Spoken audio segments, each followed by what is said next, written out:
Okay, good afternoon, everyone. We are going to have portfolios for students. So basically in this topic, you are going to learn how to make a portfolios and what are the things that we should put inside our portfolios. Okay, so I am Miss Vivian Lucadio, your speaker for this afternoon. Okay, so these are sample portfolio designs, but that doesn't mean that this will be the exact look of your portfolios. Of course, you can do better. You can be imaginative, be very creative in your portfolios. In fact, you can do different designs in it. But during this time of pandemic, we are highly encouraging you guys to create an e-portfolio, which we are going to discuss later.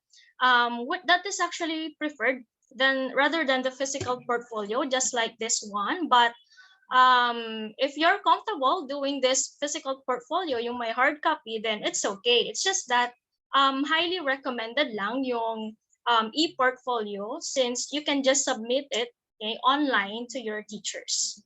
And you don't have to go to school to submit, and unlike this one. Kasi dito, you need to travel pa, going to school, and then submit. In whereas if you're going to have an e-portfolio, you can just send it via email. So a lot easier, diba? Okay, so let's have the definition of portfolio. So as defined by Paulson and Paulson in 1991, a portfolio tells a story. So whose story is that? It's your story. It's your journey. It's everything what you have done the entire semester. So this is something very personal. Now, it says here, a portfolio is the story of knowing about things, knowing oneself, knowing an audience. Portfolios are students' own stories of what they know, what they believe they know it, and why others should be of the same opinion. A portfolio is opinion based by fact. Students prove what they know with samples of their works. So basically, this is a definition of a portfolio, and it says there that it is a type of portfolio that tells a story. Okay, so it tells a story. It's like opening your portfolio for us to get to know you better. Okay, so it's like you put in your personality inside your portfolio. So, well, very personal. So it's you who are going to make it. Okay, so please enjoy the process of creating your portfolio. Let's go to the next slide. Okay, so these are the different types of portfolios. So working portfolio, an intentional collection of work guided by specific learning objectives, contains documents students are currently working on or have been recently completed. Okay, and another one is a display portfolio, showcase of a student's best working, demonstrating the highest level of achievement. And then the last one, we have assessment portfolio. So it illustrates, bakit ganito ang laki? It illustrates how a student has met specific standards and learning outcomes. So you might be asking, what type of portfolio are we going to make? So basically, you're going to do all. Okay, so but not in a separate one. So you're going to have or capsulize these three types of portfolio into one. So it will be a working portfolio, okay, a collection of work guided by specific learning objectives. Okay, merong mga documents, okay, that you are currently working on or yung mga natapos na, completed. It's also a display portfolio because you are going to showcase your best work demonstrating yung highest level of achievement. So you are going to place it also. Another one, an assessment portfolio din siya because it will illustrate how you met specific standards and learning outcomes. So basically, you're just going to have these three portfolios into one. Isa lang gagawin nyo, but upon working on the three portfolios, you might not know it, but that you are actually doing these three types of portfolios actually in one. So isang package lang siya. Okay? Pero tatlong portfolio na inside it. Okay, so let us know more about the portfolio. So these are the different parts of portfolio. Actually, this is not really the mass inside the portfolio, or this is not the required one, but these are just the basic. Most of the portfolios that are being created has these parts. Okay, so dapat meron ito. Although you can still add some of the things that you wanted to place inside your portfolio, not necessarily following everything that is being shown here. So pwede kayong magdagdag, or pwedeng meron kayong hindi mailagay from this different parts kung wala or hindi siya necessary doon sa ginagawa yung portfolio. Remember that you are in different strands. So one strand may have this part, the other strand, wala silang ganon. So depending on what type of portfolio are you going to create. So number one is yung work samples. Okay, so either graded or ungraded, which were given by your teachers, you can place it. Another, mga journals. Journals, mga personal nyo na yan. Anything, mga reflections, anything that you collected, that you have done during the process of making the portfolio, okay lang yon. Tests, if you have some tests. Okay, checklist, pwede rin, mga projects, observations, scores, if ever na meron, self-assessment, okay, this one kasi pwedeng wala, pwedeng meron. Pero it would have been better if you have your self-assessment. Meron ding reflection. This is actually one of the most important things that you can place inside your portfolio is yung reflection nyo. So how do you do reflection? Pwede in every part of the portfolios, yung mga artifacts na nilagay mo, you can have your reflection about it. Say for example, you completed this one particular activity, tapos pwede kang mag-reflect. Okay? Now, how do you make a reflection? Pwede mong sabihin doon yung struggles mo while making this particular part of your portfolio. Ano yung mga pinagdaanan mo? What have you felt during that time? What did you learn? How did you overcome those particular struggles? And so on and so forth. So that doesn't necessarily mean naman na sobrang haba or lengthy ang reflection. It could be one paragraph, it could be 3 to 5 sentences, it's okay. So as long as you can reflect on what you have done. Okay, and the next one is yung performances. So this may be different from every strand kasi iba-iba naman kayo ng ginagawa, iba-iba kayo ng focus, and you have different things to accomplish. Videotapes, for videotapes naman, I think it would have been better if you can insert some clips. Actually, sa e-portfolio, yun yung kagandahan ng e-portfolio kasi you can insert some clips, okay, or some podcasts, pwedeng mag-insert. Unlike if you're going to have yung physical, yung hard copy ng portfolio kasi you cannot do it. Hindi mo ka pwedeng mag-insert ng video unless you actually transfer it to a hard drive tapos ipapasa mo rin siya. So, medyo tedious yung work. And then you also have here pictures. Yan, audio tapes and interviews. If ever you have done interviews, yan, pwede itong ilagay. Okay, so some others, ito, unifying theme for the portfolio. Ito actually yung theme that would be depending on you. Kung ano yung theme ng portfolio mo, yung cover, yung design ng cover, statement to the reader. Actually, ito, bahala ka din what you want to, or yung what message can you give to the person who will open the portfolio, and so on. Of course, yung mga, these are basic. Table of contents, mga dividers, content pages, reflections, readers' comments, and teacher's comment. Ito naman, itong teacher's comment page, you can allot a certain space where the teacher can actually write yung comment niya regarding your portfolio. So actually, the best part yon kasi you will know how your teachers appreciated the portfolio that you have submitted. So okay sana kung malalagyan niyo siya ng space for the comments of the teacher. Okay, let's go to the next slide. Ayan, so what should an assessment portfolio include? Number one is the learning goals, yung curriculum standards, unit goals, and essential questions. This can be actually provided by the teacher. And then guidelines for selecting materials. Okay. Artifacts, very important to. Artifacts meaning these are the evidences that will prove the activities na ginawa mo. Say for example, meron mga strand na ang ginagawa nila is they do research. So when you say artifacts, you can actually provide a picture of you while conducting the research. Or kapag meron naman yung ibang strand, ginagawa nila is they had an interview.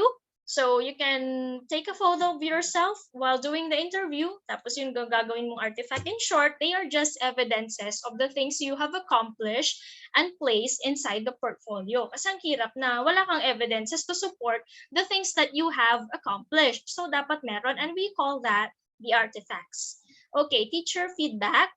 This one, parang yung sinabi ko kanina, you can allot one space in order for the teacher to give his or her comments or feedback regarding your work, yung every part of your work, or pwede siyang collective feedback on your portfolio. Pwede rin siya, or pwede kung gusto mo, masipag ka, isa-isa. Okay? Or a collective one, isang beses lang for the teacher's feedback. Okay, next is a self-reflection. This one is very important, that you will reflect on the things that you have done in your portfolio. So you may put your feelings to it. So pwedeng there are some times that you have been frustrated in doing your portfolio, and that's okay. That's completely fine if you're frustrated at times, but still you were able to come up, submit a portfolio. So what a great feeling, di ba? Okay, so you can include that. Next is yung criteria for evaluating work. Actually, itong criteria for evaluating work, it can be provided by your teacher. So, sabi dito, these items may be provided by the teacher, the student, or both. Kasi nga, itong mga to, just like criteria for evaluating work, it should be provided really by the teacher. Teacher's feedback, well, will be provided by the teacher. This one will be also provided by the teacher as well as the different curriculum standards and essential questions. So what you're going to provide as student is yung self-reflection and then yung artifacts. So ikaw yung maglalagay noon, syempre. Yan, let us move on to the next slide. So ito, electronic portfolio. I've mentioned a while back that it is more preferred, and you are actually highly encouraged to create an electronic portfolio instead of yung hard copy, yung physical na portfolio, kasi well, it's cheaper in price. Kasi sa physical portfolio, you have to buy bond papers, colored papers, you have to write, you have to put designs, tapos you have to print pictures, and if you have video recordings, if you have tapes, or if you have podcasts, kailangan mo pa ng hard drive, put it in the hard drive, and then submit it to the teacher, and so on. Or magpapaburn ka pa sa CD kung uso pa yon, yung mga ganon. So medyo costly as compared to an electronic portfolio. Remember, sa electronic portfolio, you just have to attach everything, okay, which are in soft copies, and then no need to print it, but you're just going to send that to your teacher via email, or kung pwede rin via messenger, or kung ano man ang mapag-decidean nyo, or you can just upload that in your Google Classroom kung doon hinihingi ng teacher. So it's you are not going to spend much. Medyo time and effort lang, but not really on spending too much because wala kang ipiprint for this. Yeah, so what is an electronic portfolio? As defined by Helen Barrett, so the guru of e-portfolios, an electronic portfolio uses electronic technologies to allow teachers and students to collect and organize portfolio artifacts in media types. So in media types, and I know that as a 21st century learner, you are well acquainted with the different technologies, different softwares that you can use in creating your portfolio. In fact, ang dami-daming applications nowadays that you can use para makagawa ng portfolio. Some others would use PowerPoint and then save it via JPEG or PDF. Pwede rin yun. As long as you can submit all the things are clear, and then yung mga photos, they can be seen easily.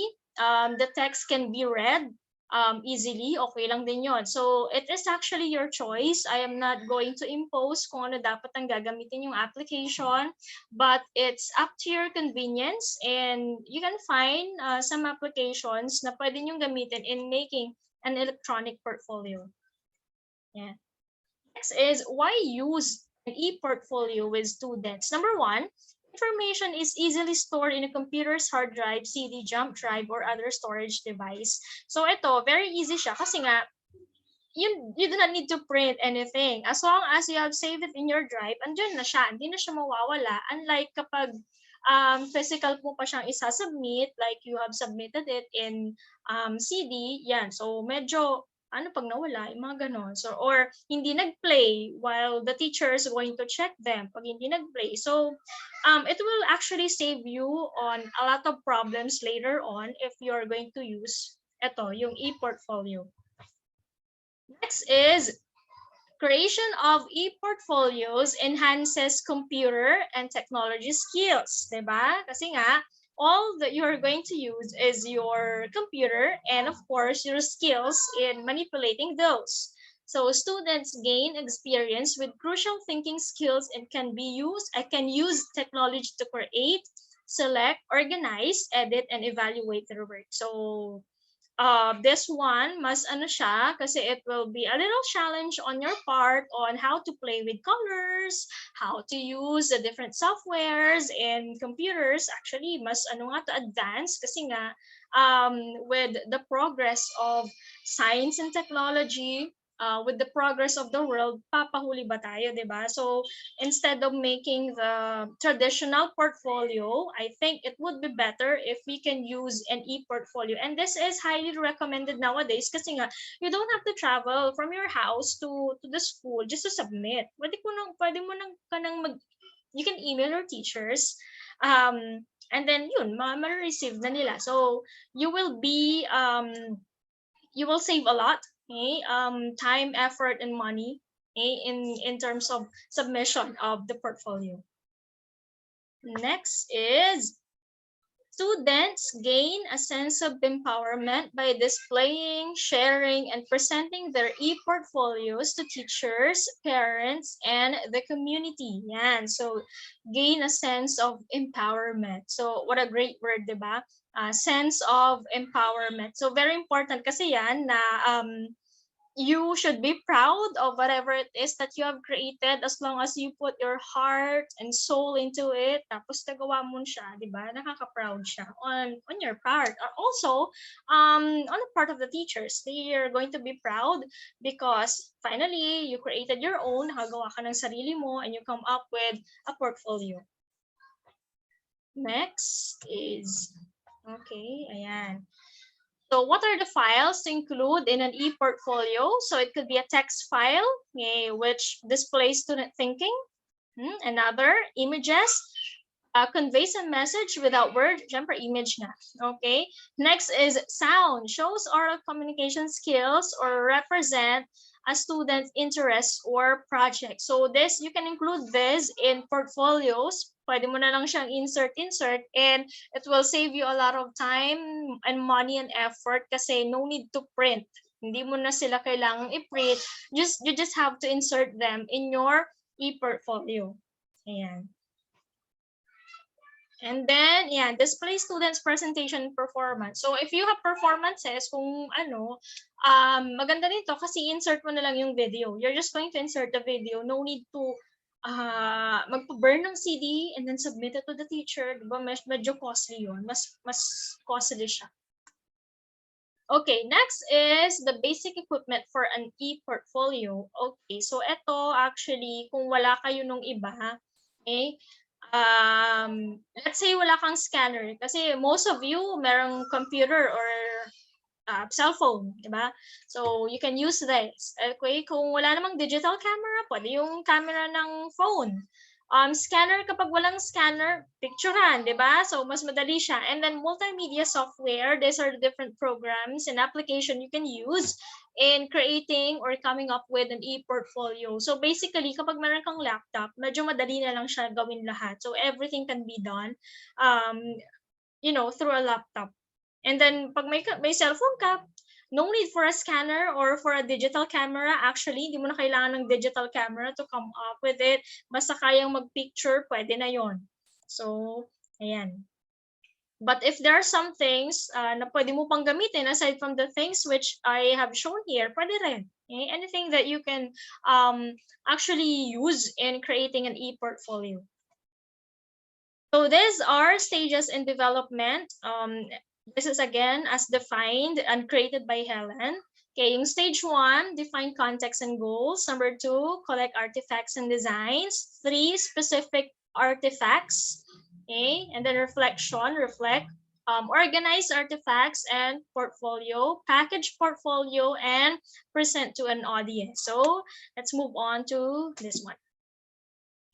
Okay, so some of the common portfolios that are being submitted by students now are created through PowerPoint. Pero again, you are not limited to this. If you have other applications which you can use a lot better, or you are familiar with its function, with the software, then pwede yung gamitin aside from this. So, yan. Sa title slide, you are going to include your name, age, school year, and the name of a teacher, kung kanino mo siya isasubmit.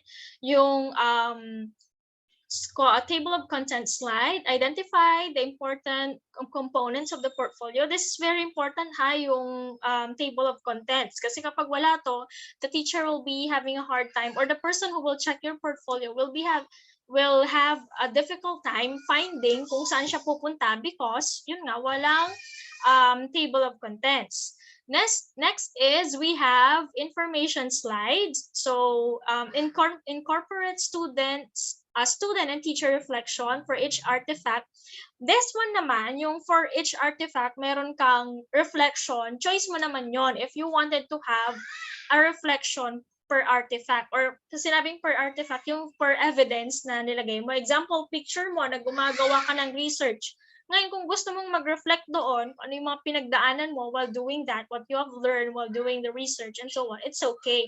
Pwede rin yung collective, collective reflection, which you can put doon sa last part ng portfolio na collectively, what have you experienced? What are your struggles in creating the portfolio, and how did you overcome it? What are the things that you have learned finally after making the portfolio? Mga ganon. Pwedeng isahan, pwedeng per artifact. So it's your choice. Yan, include connection to curriculum standards and core objectives. Directly correlates to the table of contents. Of course, dapat correlated siya sa table of contents. Yan. Next. So these are the assessment of e-portfolios. Okay, rubric.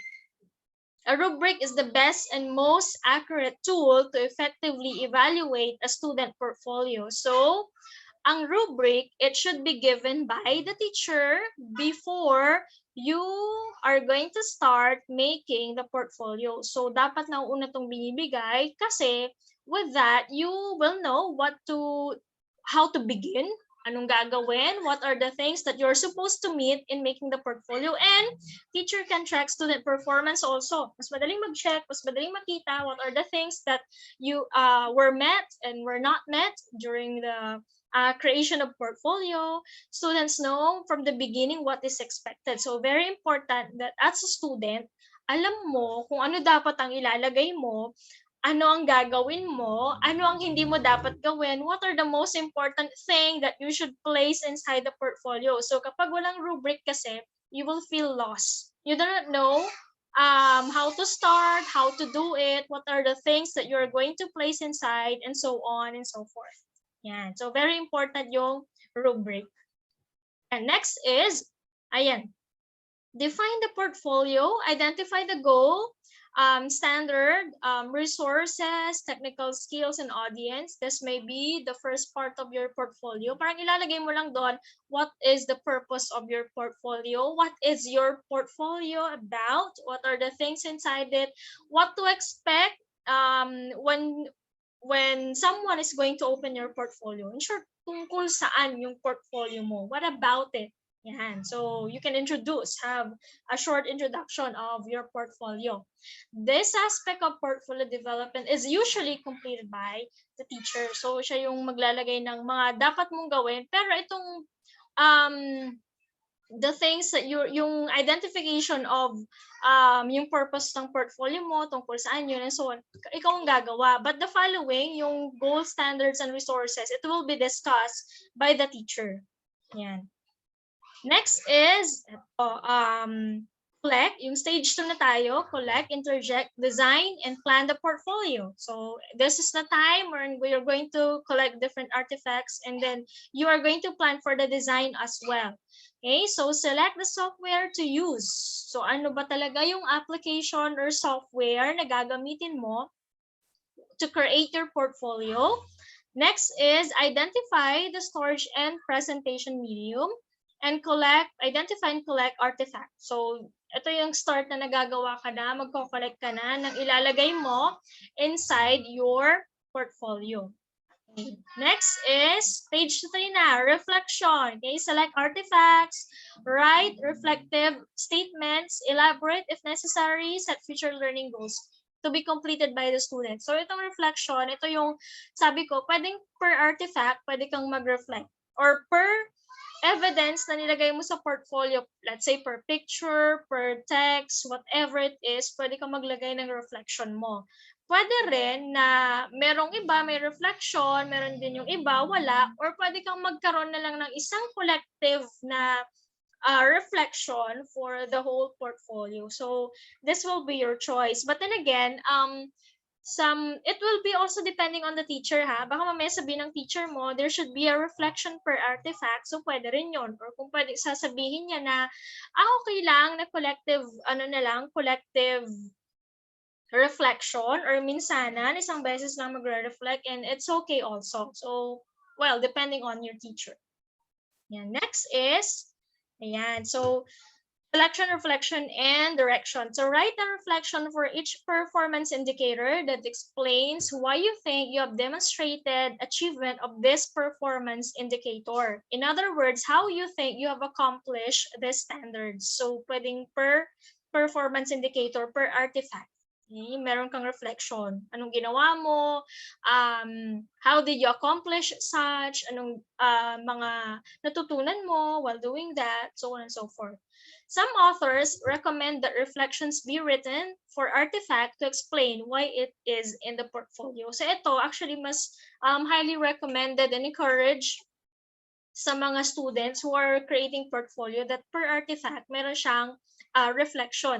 Alam nyo, madali lang naman to kasi reflections doesn't need to be very long. Actually, you can reflect in 2 to 3 sentences and that's fine.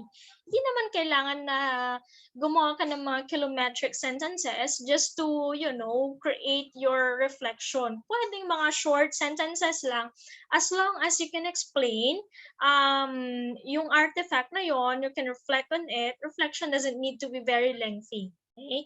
Write a brief reflection on why this artifact should be included in the portfolio. Okay? So, pwede rin yun. Kunyari, may nilagay mo yung picture mo. Oh.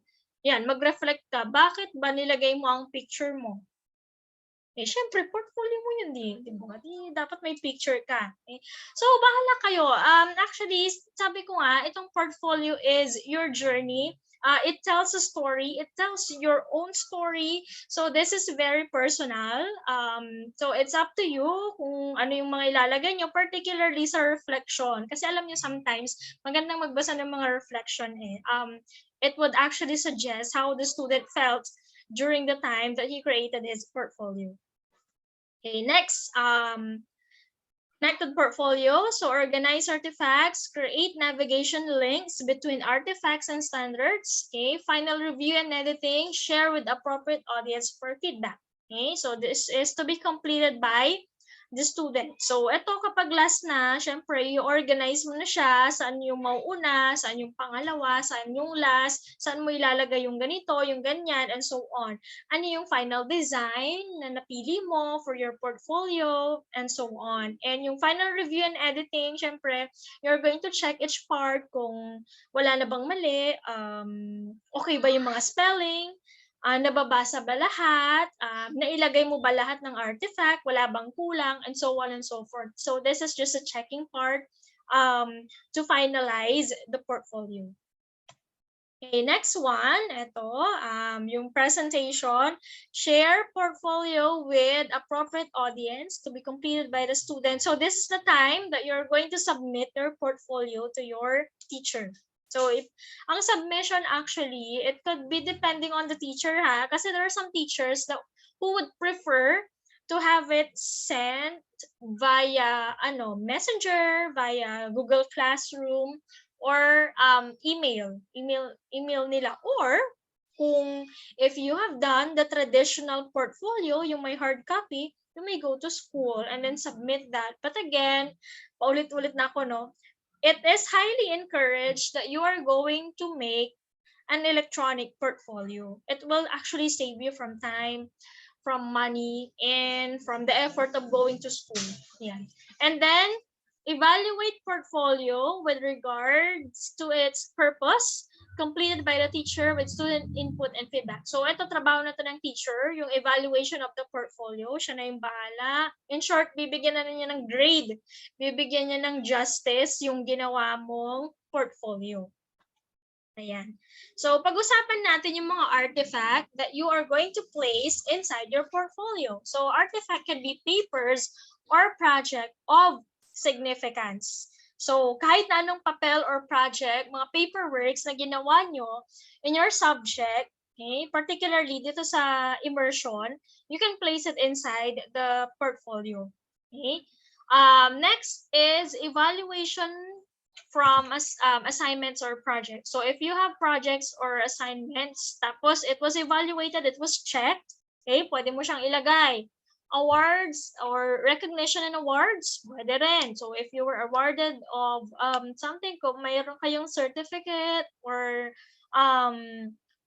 naka-receive ka ng recognition, either grade, either worldly recognition, you were praised by your teacher, and it was meron kang evidence na, kunyari, it was written on the bottom of your work, pwede mong ilagay yon. Okay, next is writing samples with reflection. Okay, so okay na, na-explain ko na yung reflection ninyo. Stories or journal entries. So pwede rin to. It's like you can create your own journal, or pwede rin mga stories or parang diary type siya. While going through the process of your portfolio, pwede mo rin siyang ilagay doon. Okay.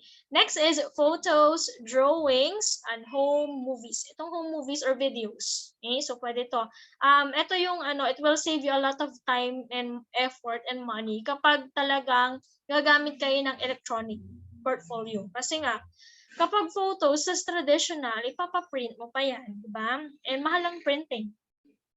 O wala kang mag-drawing ka pa, di ba? Ang hirap naman. Or magpa-burn ka pa, place it in a flash drive, or maglagay mo pa sa CD, whatever. So, medyo costly yon.